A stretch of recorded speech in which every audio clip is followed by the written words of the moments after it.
Mise en service en octobre dernier, l'usine de recyclage Vendée-Tri devrait à terme traiter 30 000 tonnes d'emballage chaque année, soit la totalité des sacs jaunes collectés en Vendée. Pour ce faire, Trivalis a misé sur l'innovation technique et investi dans 5 machines de tri optique. Un gain de temps et d'efficacité inégalé, mais qui nécessite de la part des usagers de respecter quelques règles. Les gens, pour gagner de l'espace dans leur sac, en fait, font de l'imbrication, c'est-à-dire qu'ils mettent des éléments d'emballage dans un autre emballage.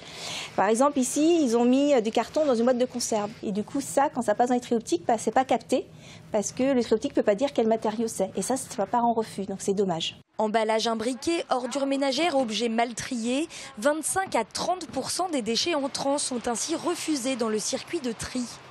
4 000 tonnes environ de refus chaque année, c'est 400 000 € d'argent gaspillé. En fait, on paye pour la collecte pour que ça soit valorisé, mais comme c'est du refus, on paye une deuxième fois pour que ça soit traité en refus. Un coût supplémentaire pour Trivalis et donc pour le contribuable qui pourrait pourtant être évité. Je vous rappelle que quand même 70 déchetteries sur l'ensemble de la Vendée, avec 15 filières de recyclage, donc il faut effectivement que tous ces objets-là, ces indésirables, puissent aller en déchetterie.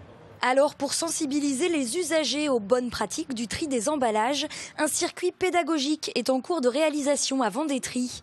Il accueillera du public à partir de septembre prochain.